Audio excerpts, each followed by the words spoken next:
This is so wonderful to have you all with us for tonight's celebration.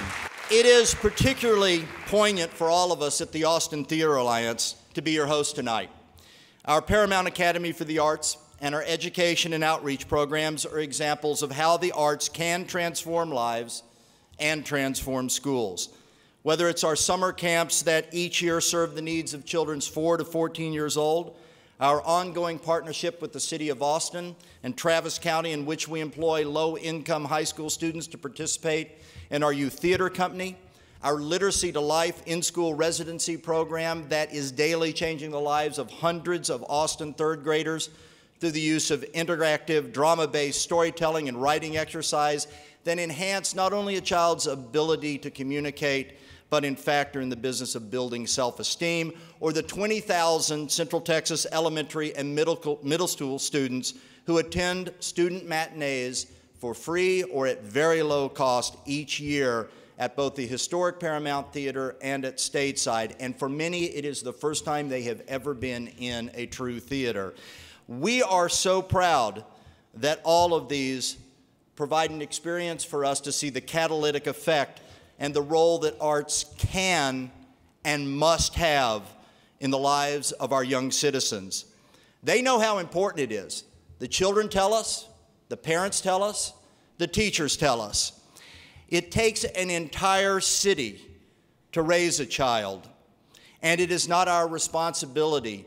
It is our absolute duty to bring access, balance, and equity to each child's art education. That is why we are proud. Thank you.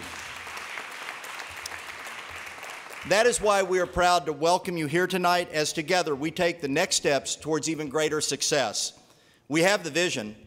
Tonight we share the plan, and it is our fervent hope that this evening we garner your support. It's an exciting time for creative learning in Austin, and the Paramount Theater is an honored partner in this entire project.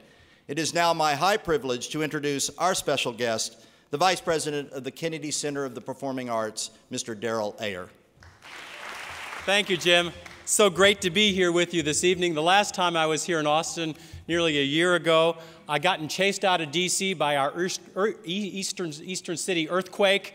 I came here, y'all were just celebrating your 100th, I think, day of the longest heat that you'd had for many, many years, the drought. So I'm so glad to be here with just this beautiful weather that you got for me today. But you all have accomplished so much in this past year, and it's just hard to believe where we started a year ago and where we've come at this point. Now, when Michael Kaiser, the president of the Kennedy Center, conceived of Any Given Child, he said to me, you've got to ensure that those first cities that we're working with, that they've got to be successful because they're going to serve as models for other communities across the United States. Well, I think that we are on our way. You all have such great resources here in this community with all of the arts organizations that are working on arts education. You have a wonderful leadership in your school system with Dr. Karstoffen and her staff and everything that she's accomplishing in that area. And of course, you have a very supportive mayor and Mayor Leffingwell.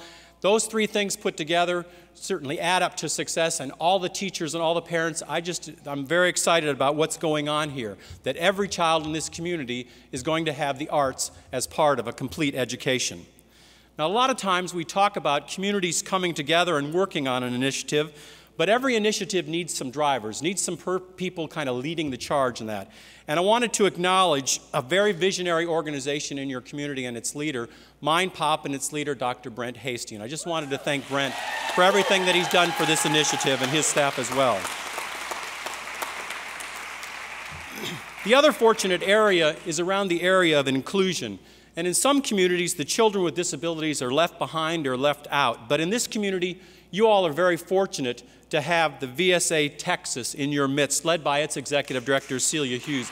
And I just wanted to acknowledge that role that is happening here in this area as well. There's one other group that I do want to thank, and they may get thanked later on. I know there's other comments in that, but I just did want to thank all the work of the community arts team. This group that has come together over this last year that's worked with my staff, Barbara Shepard and Deb Broska, on putting together this plan and figuring out and doing the survey and all of those kinds of things. I just wanted to thank the community arts team for everything that they've done over this past year as well. Now, Austin is making a very serious investment in the arts. This community understands the value of the arts, and you have an opportunity to move from good to great. And I think with this new plan, you will reap rewards beyond belief. Children and young people in this area will gain in creative capacity, they'll excel in academic achievement, we'll see improved attendance, positive social behaviors, and many more.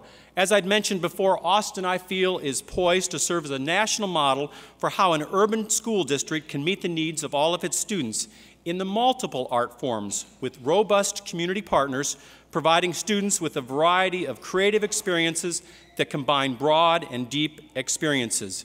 Now, the Kennedy Center recognizes the great art of this community and the work that's already accomplished. In June, we're going to be having the Ballet Austin as part of our Ballet Across America series at the Kennedy Center. And tomorrow through Saturday, this great city is hosting our National Committee on the Performing Arts. We believe so strongly in the work that you all are doing here and that you've accomplished so far that we've brought 50 of our most supportive donors to take a look at the plan, where you are today, and where you're headed. And I know that they're going to truly be inspired to help us bring this organization and bring Any Given Child to other communities across the United States. This 10-year plan that Austin has developed is ambitious, but I believe it's attainable. And I think that this can be accomplished with 3 items: placing student learning at the center, making sure that students have access to arts learning and across all art forms, not just music. A lot of times people think of Austin, they only think of music, but you've got wonderful dance, you've got wonderful classical music, visual arts, film, you just go down the whole list. And also ensuring that teachers have the tools and resources they need to be successful. I admire your recognition that schools are more successful when they are connected to the resources in their communities, from the arts organizations to the libraries to the parks and rec centers. I hope that you adopt the recommendations in this plan so that every child in Austin has access to the rich benefits of creative learning. We at the Kennedy Center are proud to continue to work with you. Now, the selection process, when the application was done, that was Chapter 1. We're now at Chapter 2 with the release of the plan, and we begin really the work now on Chapter 3 and moving forward into the implementation process. I had promised you a year ago that we weren't just going to be with you during the survey process and the planning process. We're going to continue to be with you. This is not one of those drive-by consultancies where we give you a wonderful plan and have gotten all together and done all this work, but we're going to continue to be with you for the next couple of years in any way that we can help to make this program truly a success. So my feeling is now we've got to roll up our sleeves, work together for the benefit not of just any given child in Austin, but for every child in Austin. I thank you very much. What is the value of the arts in our classrooms? Dancing, singing, creating, making? Perhaps it's the way they open eyes and hearts. But the arts also have a surprising way of opening minds. Research consistently from around the country shows that arts engagement does something to learning. It accelerates, it activates. There's a lot of examples that let us know that, in fact, arts engagement is a catalyst for effective learning. The more we engage the curiosity and imagination of students, the more motivated they are to learn. What we're trying to do is increase these moments, these epiphanies where everything connects, this thing we call a mind pop. These mind pops happen more frequently when teachers use the arts. Nationally, students engaged in the arts have higher attendance, improved critical thinking skills, and are more likely to go to college. By bringing the different entities together, the arts organizations, higher education, City of Austin, Austin Independent School District, we are able to leverage each other's expertise and resources. We're able to do more and to do better. With the guidance of the Kennedy Center's Any Given Child program, MindPop formed partnerships with the City of Austin, AISD, and more than 40 local arts organizations, the first such network in Central Texas. The partnership between arts organizations and the school district really helps the arts organization meet the needs of the schools by knowing what those needs specifically are. So this partnership has been amazing in opening up those lines of communication.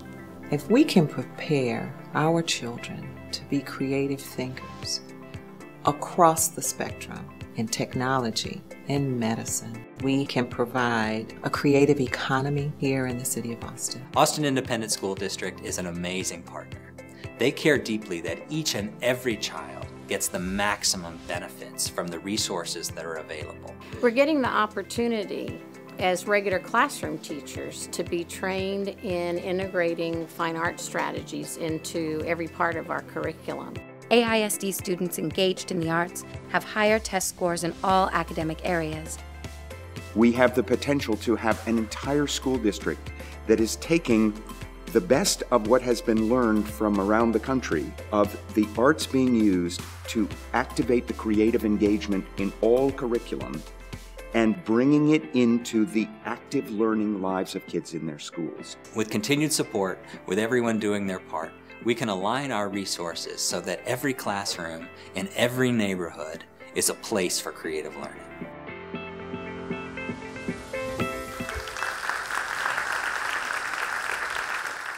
I'm Brent Hasty, the Executive Director of MindPop and the handsome, devilish man in the video. Daryl, I'd like to thank you publicly for your leadership in the field of arts education.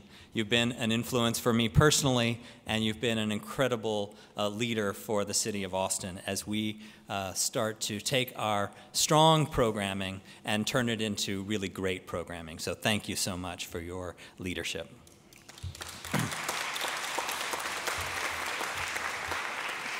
And I'd like to echo your thanks to the community arts team. This team met monthly.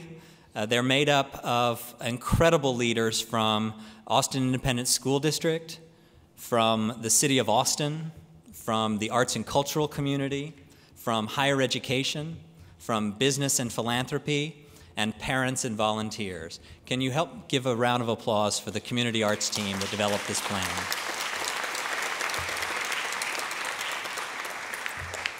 So we're here tonight to share with you the findings of our research and our recommendations. And I wanted to tell you a little bit about our process.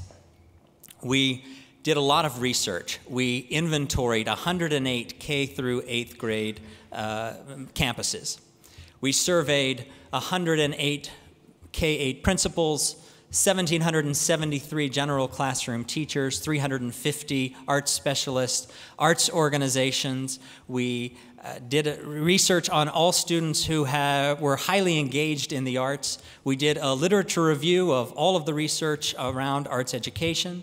We looked specifically at arts-based strategies that we knew were impacting learning.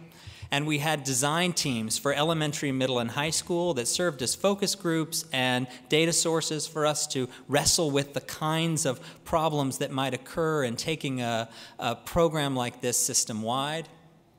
And we practiced things in 6 pilot schools. We took all of that data and we learned a lot. We learned, one, that the arts benefit kids in a variety of ways. They have academic benefits. They have benefits of higher attendance. They had pro-social behaviors and habits of mind like increased persistence and increased empathy. These students were more likely to attend college by the age of 26 in national research. And in local research, our high school students in AISD that have 3 or more years of arts are 20% more likely to graduate. When we looked at our students who were highly engaged in the arts, they had higher attendance. Our middle school students had 2.1 percentage points higher attendance than a comparison group, and that was 5% for high school students. And even some of our pilot schools, I'll use Lamar Middle School as an example, they started integrating the arts in a more powerful way this year. Their attendance increased 1.2 percentage points. If we could get that across the district, that would be $5 million new dollars to the district. So the arts matter. We also found out that the teachers and principals in AISD value the arts. They want the arts. They said it had value for student academic achievement, for engaging disengaged students, and for encouraging parents and families to get involved in their campuses. Our general classroom teachers said they wanted more professional development in the arts. 93% said they wanted at least one professional development in one art form, and many of them requested professional development in more than one. But 67% said that there was no professional development available to them. Our arts organizations are donating millions of dollars to schools because they believe passionately that this kind of thinking and this kind of learning is important for schools. So we knew that it benefited our kids, and we knew that there was a need. We also found out that there were some challenges. While we have a strong foundation in music and visual art across the district, campuses were being served, but in some schools, not all students had access to those programs. And we found out that in our community partnerships were varied across campuses. But the partnerships varied across discipline. Some were stronger than others, more robust partnerships. And the partnerships, the determining factor, whether the partnership exists, was variable across the district. It wasn't just rich campuses had more partnerships and poor campuses had fewer partnerships. They were varied across the district. I know. So we learned a lot. So we learned that the arts are important to our teachers and our principals and our families, that they were important for learning, and that there were some opportunities. So we used this information to develop a plan. And our plan is really a systems approach. At the center of our plan is the learning moment. Our first goal and recommendation for the Austin community is to increase the creative learning moments for kids, those epiphanies where students have the opportunity to connect their prior knowledge with new information to create deep understanding. We think that can happen, and the research tells us if a student is learning in a creative environment, in an arts-rich school. And so our second recommendation is to create arts-rich schools for each and every child in the district. By that we mean being very clear with metrics about what constitutes an arts-rich school, both access to fine arts learning, arts across the curricula, and connections to the community through arts partnerships and connections to our city facilities. As part of creating an arts-rich schools, we know we have to provide tools to our teachers so that they're using strategically arts-based strategies that work. We're identifying research-based strategies that we know impact the needle on student achievement and student engagement, and we're focusing on those so that teachers have this strategy. If they've tried a more traditional approach and it's not working, they have a second strategy to try in order to fully engage and help our students be as successful as they can. Our third recommendation is that arts-rich schools are connected to a vibrant community network of support. This means identifying the cultural resources that are available in neighborhoods and communicating those to schools, to parents and their families, so that kids have access to arts learning when they leave the campus. Because schools can't do it alone, the community has to be there to support them. And also training our teaching artists who are working with kids both in school and out of school about the kinds of learning that kids need to have at each grade level in each subject matter so that there is a consistency and a unity so that when kids leave the school, that learning is supported in out of school so we can reduce some of the learning loss that happens in the summer, or we can find new strategies to get kids to have that conceptual understanding. And our next goal is to design the systems and leadership that support quality. This is about planning and distributing the resources so that each and every child has access. So we don't have these pockets where there are fewer community partnerships, or these pockets where only 80% of the kids have access to fine arts learning. And that we align our resources so that we can use our money and our time and our spaces more effectively so that we can really impact student learning in a powerful way. And finally, we measure our success. It's critical for us to make sure that we're looking at student achievement, student engagement, teacher practice, looking at our community arts partners. If we're not moving the needle on student achievement and attendance and in the pro-social behaviors and the habits of mind like persistence and empathy, then we're not doing our job. So we've built in a recommendation around measurement to make sure that we're really impacting change. This is an ambitious plan. We're recommending 10 years, but we look forward to engaging with you in the community to determine whether that is too slow. It's exciting. It's exciting. And I want to use, I hope I don't embarrass Lamar Middle School by telling of their success. Over the past 2 years, they've been working hard to make the arts central to their campus. And they're starting to see some of the changes that could happen in other schools as they make arts central to learning, focusing on this learning moment, this mind pop, and then expanding that to create an arts-rich school, rich with creative learning.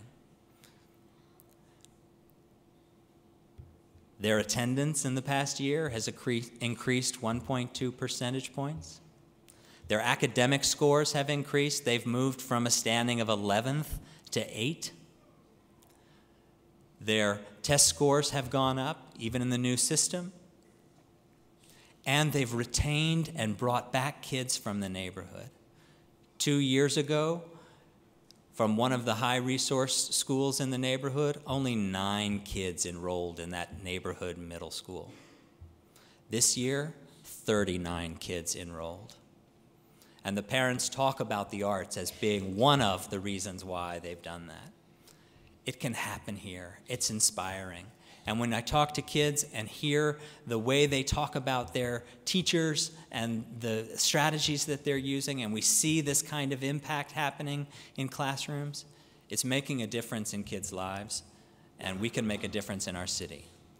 So I hope you have a chance to look at the report, and in whatever sphere you're in as a policymaker or as a parent or an advocate or an arts organization or just as a friend, we hope that you'll accept our recommendations. And on behalf of the CAT team, I'd like to say there's a bright future in Austin. 2 years ago, I had an opportunity to watch the convocation. And the convocation for the beginning of AISD is when the superintendent speaks to the whole, to all of her staff. And I was impressed because she put a performance as a part of that convocation. And it was some wonderful performers from the Paramount, actually. And they did a very abstract ethnographic drama. And they used this abstracted movement as a part of telling the story, the personal narratives of the people that they interviewed. And I thought, that's nice, the superintendent's done that.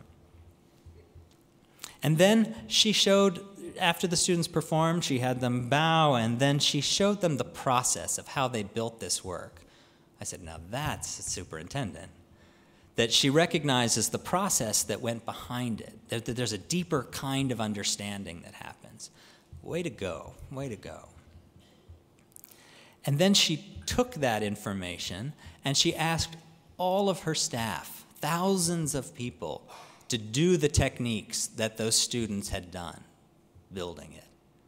I thought, now she really appreciates the way students can learn through the arts because she's having all of these people practice this out. She values this kind of arts learning. That's a superintendent I want to have in my city. And then she took it a step further. She had them do those movements as a part of her describing the budget process. And she had them internalize, you're not going to get a raise this year. 5,000 crushed ribs. But no one's going to get fired this year. And she used the arts to get them to internalize those messages in a deep and profound way, not just to hear the message they wanted to hear, I'm not going to get a raise this year, but to really understand it deeply and personally. That kind of commitment to the understanding of the power of the arts to help us understand deeply and to make connections is why I'm very supportive of this superintendent. Maria Karstafen understands the value of learning in the arts and learning through the arts as a part of who we are as a people. And I wanted to publicly thank you for that deep understanding, because I think you're unique in the nation for that. So congratulations, and please welcome Maria Karstafen. And they did get a raise this year. So just know that, and we're planning for another. I am Maria Karstafen, the very gracious, happy, and just enthused superintendent for the Austin Independent School District. I love coming to events like this because it brings back all the fond memories I finally started having about middle school, because I did join the band, I did get involved in the arts, and it continued with me not only throughout my secondary experience, but into college and into my life. One of the things that I think is a hallmark of AISD right now, and the leadership of this board and this superintendency, is that we really know or recognize that we can't do these things alone.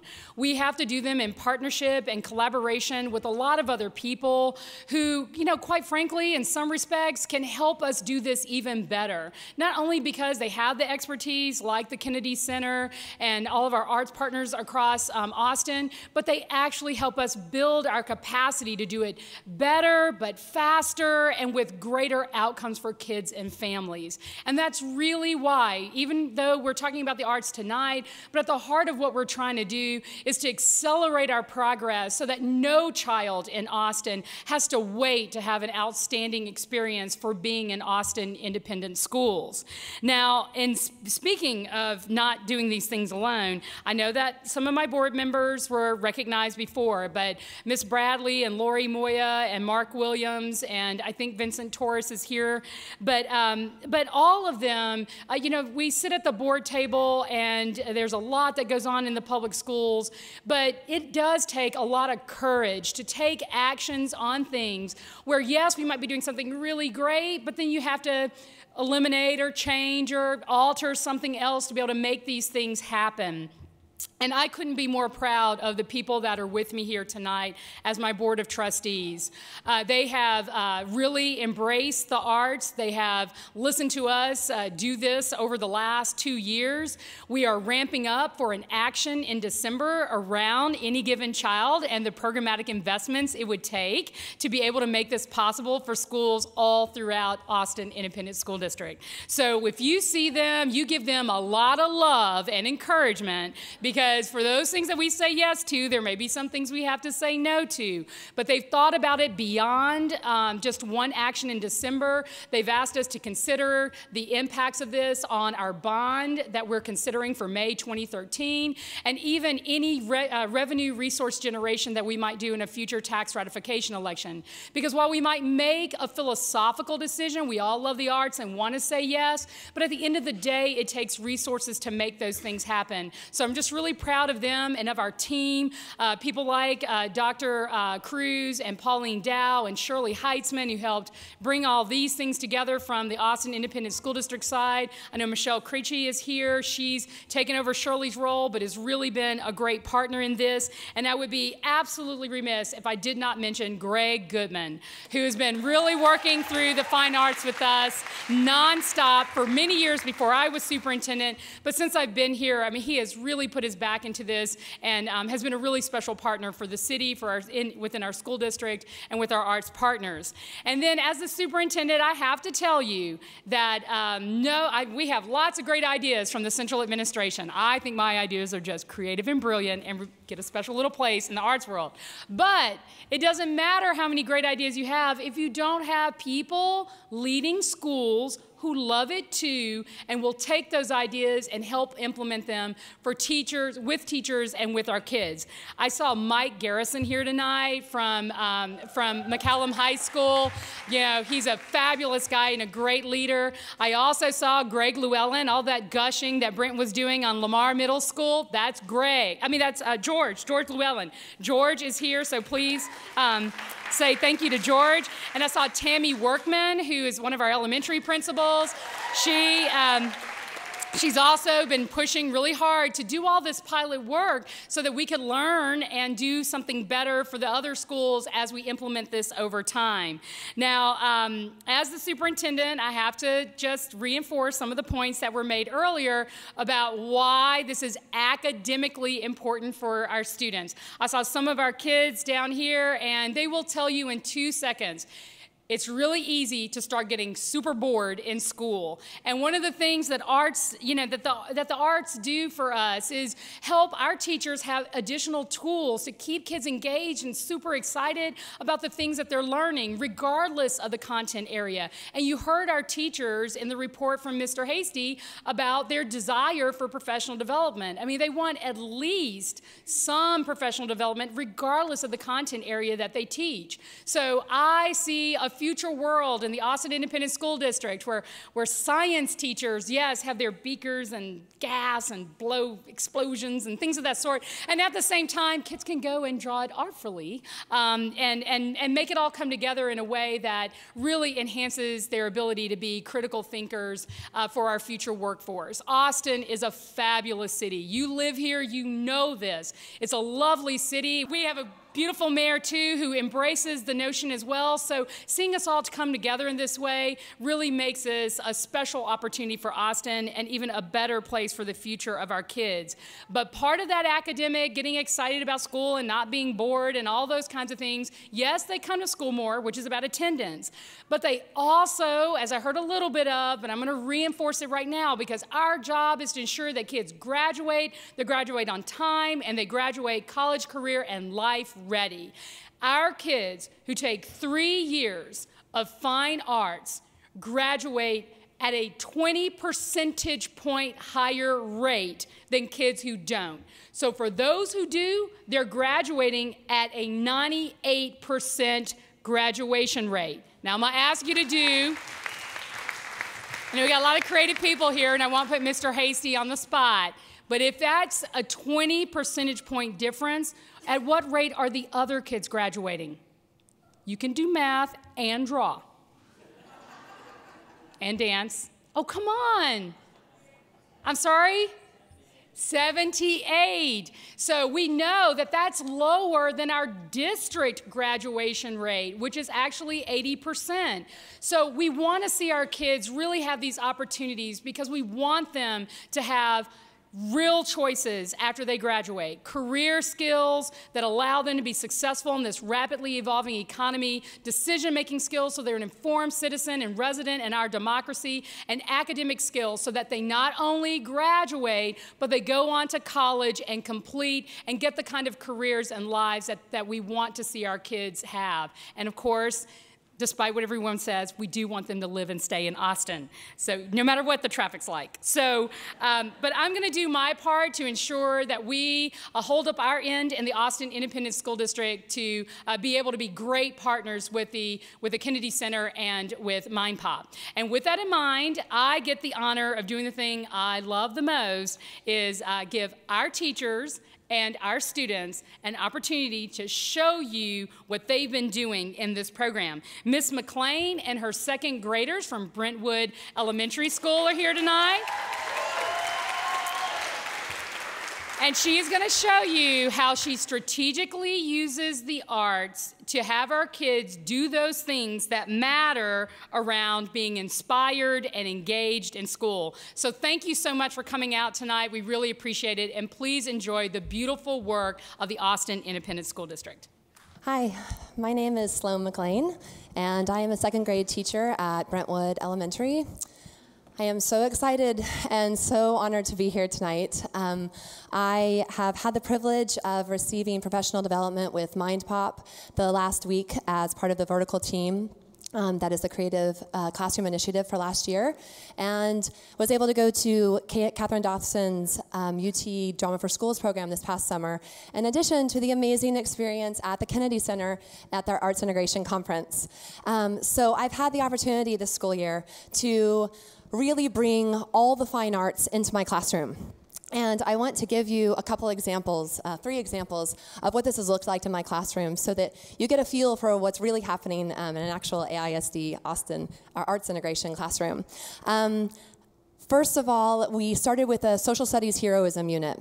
My students in 2nd grade in social studies need to learn about real-life historical figures, and we brought in the idea of comic book hero characters to pique their interest, showing them comic books and getting them interested in the art form of comics. I taught them writing complete sentences and ending punctuation, and to really bring that writing to life, we created our own comic strips, a 3-panel comic strip that we did on the computers. And in the morning, we have a read aloud every day, and those read alouds are an opportunity for students to really bring characters to life. As I read, they are enacting characters through narrative pantomime, through improv. Sometimes we stop the book in the middle and they get on stage and they try to become the character, and they think about the choices the character has and figure out what choice they would make, and then find out if the character made that same choice. They also create tableaus, a strategy that I learned from Mind Pop and from the Kennedy Center, where the students work in cooperative groups to create an image that shows their understanding of perhaps the theme of the book, or perhaps, hey guys, can you sit down? Kids. The theme of the book, or the beginning, middle, and end, they're able to bring literally those characters into their bodies and become inanimate characters as well, and also figuratively, which is getting 2nd graders to think on a level so much deeper than I have experienced as a teacher in my 10 years of teaching at this point in the school year. It's just been completely mind-blowing to me, the way that they have been motivated and engaged in their learning through all these art strategies. In science, I become a mad scientist. I put on a crazy lab coat, my hair goes everywhere, and I have science tools bursting from my pockets. And when I come in as Miss Matricia, the mad scientist, the students immediately fall into character. It's beautiful. They're my little mad scientists, and we all talk in funny voices as I walk around the room, and we reflect together as really deep thinking scientists. And when we come to the carpet at the end of science to reflect, we learned what reader's theater is, what playwriting is, and we created a script using our understanding of inquiry and science safety and matter, the states of matter. And students came up with those 4 characters, the mad scientist and 3 totally different students who are always interacting in funny ways, in a script format to reflect on their understanding about matter. They then took that script back to their tribe tables and rehearsed and rehearsed and rehearsed the script. They wanted to do it during lunch. They wanted to do it during recess. And this is practicing their fluency. You know, this is something that I teach every day, but in a way that is totally engaging them in their learning. And finally, I will give you an understanding of what this is here. We have just come to the conclusion of a folktales unit. In social studies, we need to teach kids about traditional literature, traditional culture that's passed down from generation to generation. And students have read different versions of the same folktale that changed based on the culture where they landed. They've read folktales from Russia, for example, and then learned a Russian folk dance, which is what we practice during our WOW time, that structured sort of recess time that elementary kids have for 15 minutes a day. So even their WOW time gets to be incorporated in this fine arts. And they took their own choice of folktale, worked together as a group of 4 students, and wrote a script that is their fractured version of their folktale. If any of us have thought about our experiences working cooperatively with 4 other people or 3 other people, we know that it's challenging. And they're creating something from their own imagination, bringing in new ideas, having to problem solve, having to really think about the elements of folktales that they've learned from our reading, having to think through those tableaus that they created of beginning, middle, and end, and the comic strips they created about beginning, middle, and end to really bring their folktale ideas to life, giving their characters a problem and having to solve that problem and wrapping up those details at the end. So the story creation was incredible, but then what was mind-blowing to me was taking the students through the writing process. And usually that process, having the kids revise their script, we get mad in my room, we move, add, and delete sentences as we get mad, and usually this is a really laborious task for 2nd graders. But they could not wait to revise their scripts. They changed things every day, all over the place. Their scripts are so sloppy, it was perfect. And then they learned how to edit, and again, they wanted to edit. They wanted to find their capital letters. characters. They wanted to find their periods. It was so internally motivating for my students to create these scripts in tandem with learning about shadow puppetry. So shadow puppetry was the art form that we learned the history of. We watched different shadow puppetry performances and figured out what shadow puppets do really well and what they maybe could improve on from our own experience creating shadow puppets. And so this is one of those examples. These 4 students wrote this script completely on their own. It's their original script. They came up with the characters, and they fractured the folktale Billy Goat's Gruff. This is the fractured folktale 3 Kids and the Wizard. Hey, is that the castle where our cousins live? We've got to get that magic wand to turn Mom and Dad back into humans. Whoop-de-doo. I want the wand, but I'm tired of this journey. At least when we get to the castle, we can swing on the drapes and climb the flagpole. You guys, focus. Once we get across the drawbridge, we're getting the wand to save Mom and Dad. Who's that crossing my bridge? Who is that crazy guy? I never seen him before. Name's Jack, the not-so-good wizard. The king kicked me out of the castle because I'm not good at magic. Now I live here to stop that cursed king from seeing his visitors. Look, wizard, we need to get across this bridge to the castle to save our parents. Come on, guys, let's go. Wait, you can't go. You can't go to that castle. I'm going to use my magic against you. Foof! No, I'm a frog. Ribbit, ribbit, ribbit, ribbit. Oh my gosh, my magic worked. I turned him into a frog. Ha, ha, ha. Maybe I am a good wizard after all. Rip, I'm back. Rip, don't mind me. I'm just going to cross this bridge here. Wait for me.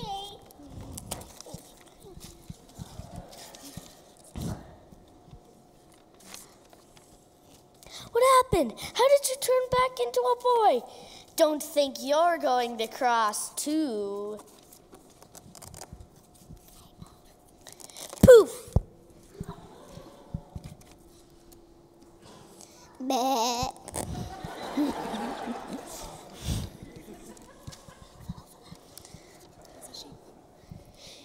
Ha! She's a sheep. My magic is working, and it better stick.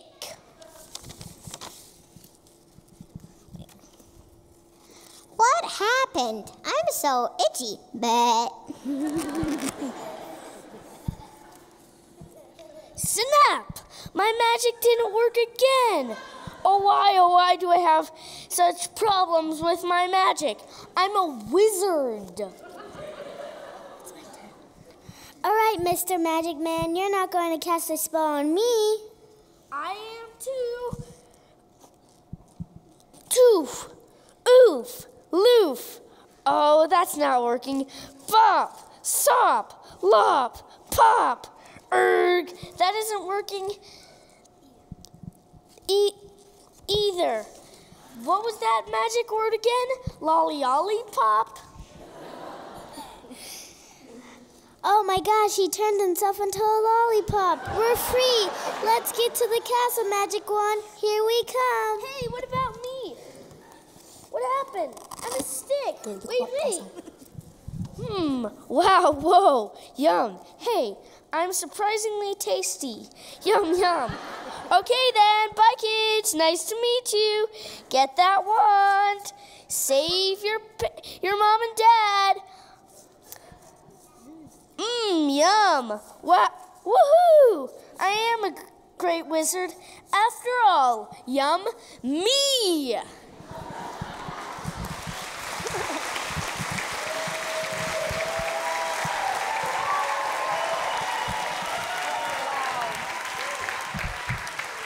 This is Jack, Jonakai, Janessa, and Gretchen, second graders. And Miss Sloan McLean. Thank you. Great job, Jack. Great job, Jack. So what good teachers do is they give students a desire to learn, a task that helps them generate text to explore the ideas, to become writers and historians and scientists, to do the kind of work we expect them to do when they grow. And as you can tell by this example, and this is just one classroom of many, that Ms. McLean has created a rigorous assignment where kids are inspired to work, and they're generating text on the playground and in recess. This is the kind of work we're trying to do. We can't do this without incredible partners, and I'd like to invite next an incredible partner from the city. He's had an incredible staff working on this project. Please welcome Mayor Lee Leffingwell. Well, the creativity of kids always amazes me. That was amazing. I think I remember that story from when I was a kid, but it was a little bit different spin on it. Well, I'm Austin Mayor Lee Leffingwell, and I'm very proud to be mayor of the city of Austin, the creative capital of the world, and I don't say that lightly.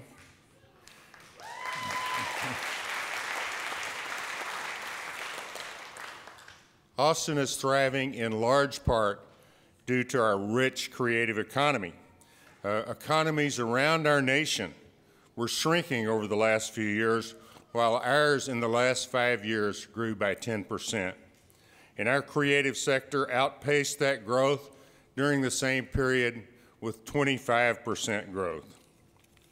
The creative sector in Austin accounts for $4.35 billion in economic impact, $71 million in city taxes, and 49,000 private sector jobs. So creativity is serious business in Austin.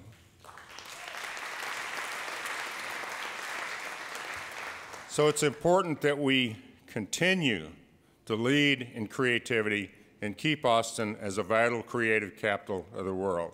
And partnerships like the Kennedy Center's Any Given Child initiative provide a way for the city to plan collaboratively with our schools, our arts organizations, and our philanthropic community. They make sure that our kids are prepared to take their rightful place as future leaders. So I'd like to thank the Arts Commission and the Creative Learning Working Group for supporting the development of this plan. I'd also like to thank Megan Krieger and Laura Esparza, Dr. Chiquita Eugene, and all of the other city staff members that worked on behalf of the City of Austin for their leadership in this initiative.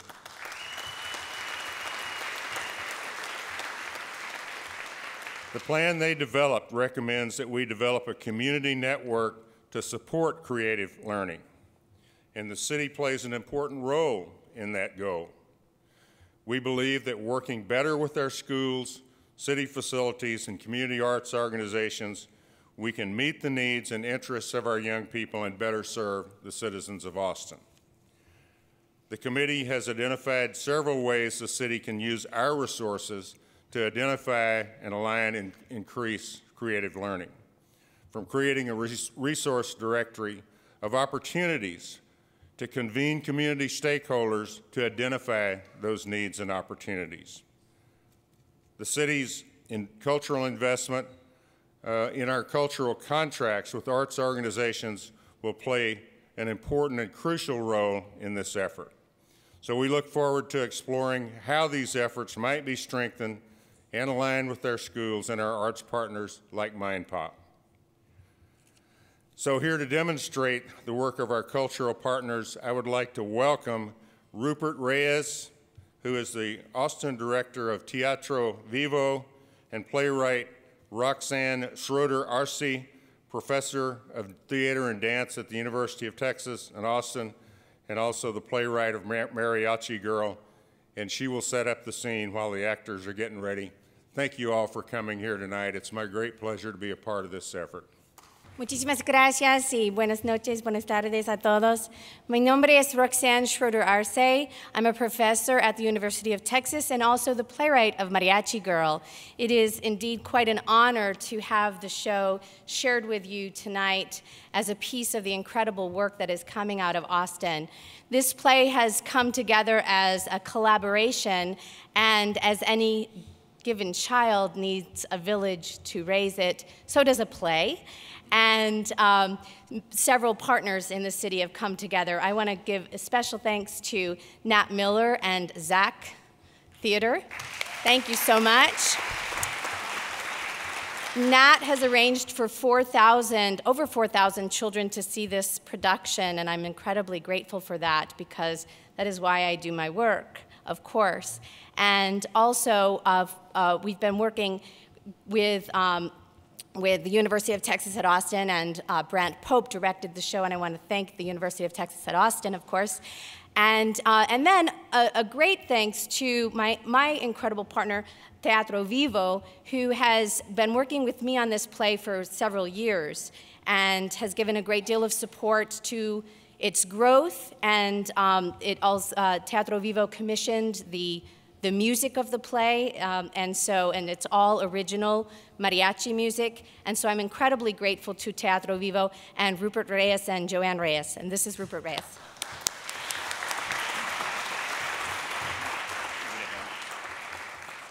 Muchísimas gracias. Quiero agradecerles a ustedes la oportunidad de presentar una escena de Mariachi Girl, pero también quiero decirle gracias a todos los miembros de la colaboración que hicieron esta obra posible. Zach Theater, la Universidad de Texas, Nat Miller de Zach Theater, Dr. Brant Pope de la Universidad, Roxanne Schroeder Arce también. Y como digo, que es una oportunidad histórica. Es la primera vez que se ha presentado una obra que fue creada por un grupo latino en el teatro de Zach. So, es una oportunidad de ver algo muy histórico.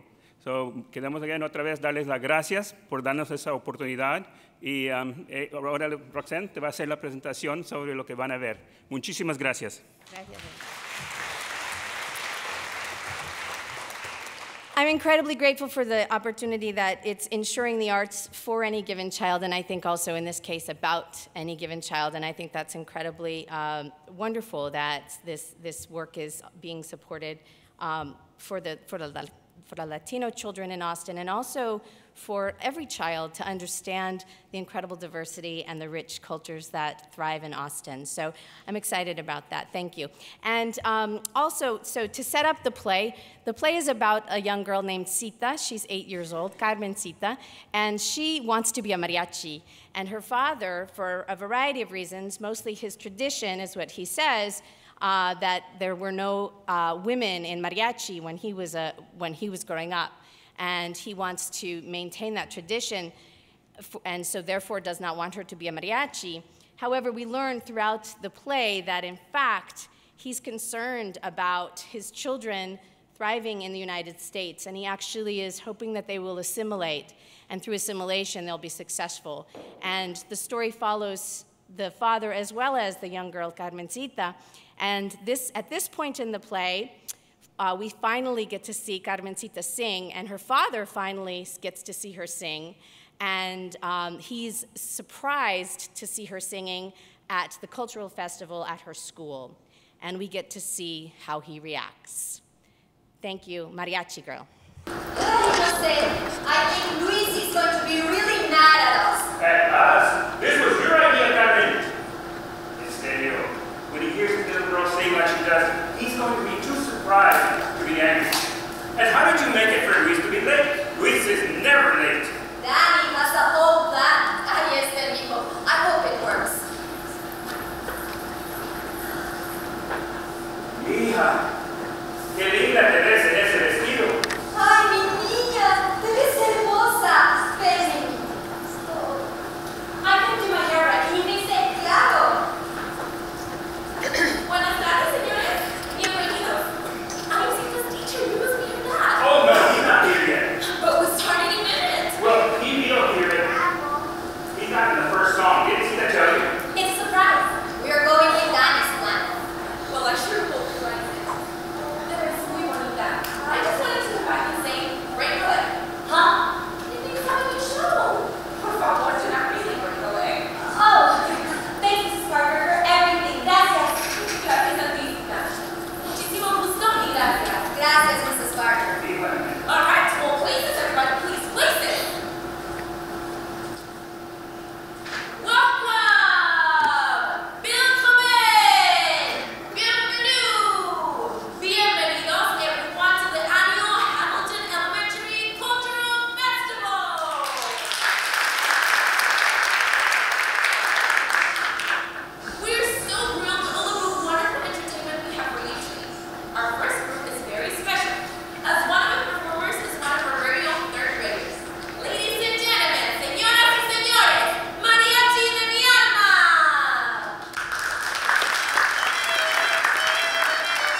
I'm so inspired by that story of a girl who wanted to become an artist, and because of her own courage and the support of her community, she's able to realize that dream. She's a symbol for all the children in our community, children who have the potential to achieve greatness, greatness that we know is fostered through the arts. I am both honored and humbled to see the progress that has been made over the last 2 years since we began this work, with one single goal in mind: to ensure that all children in Austin had the opportunity to engage in high-quality creative learning experiences. Thanks to the Kennedy Center, we now have a roadmap to make sure that we meet that goal. There are many people to thank tonight, some of whom have already been thanked, but we're going to thank them again for all their work and support to get us to this point tonight. First, I want to thank a major supporter of this vision for Austin and my dear friend, Jill Wilkinson, honorary chair of tonight's event and chairman of the Stillwater Foundation. Jill has provided unwavering support behind the scenes in helping to make this dream a reality. I also want to thank Dr. Karstarfin and the school board for their incredible support and commitment to this work. Dr. Karstarfin saw the value of the public-private partnership right from the beginning, and she and her team have shown great leadership throughout this whole process. Likewise, a big thank you to the mayor and to the city council for recognizing the value that creative learning can provide in preparing students to be the workforce of the future.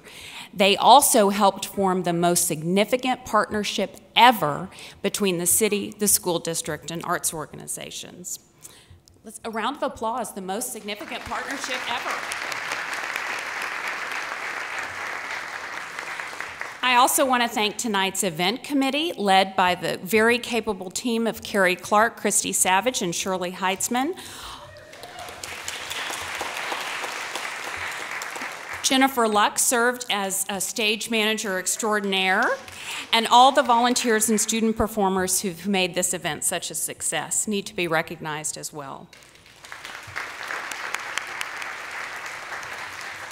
And finally, I want to thank and acknowledge Brent Hasty for his leadership in bringing all the partners together and making Mind Pop what it is today, the critical link in this amazing network. We are embarking on a new era in our community, recognizing the value of many people and institutions working together to realize that dream of integrating creativity in all aspects of learning.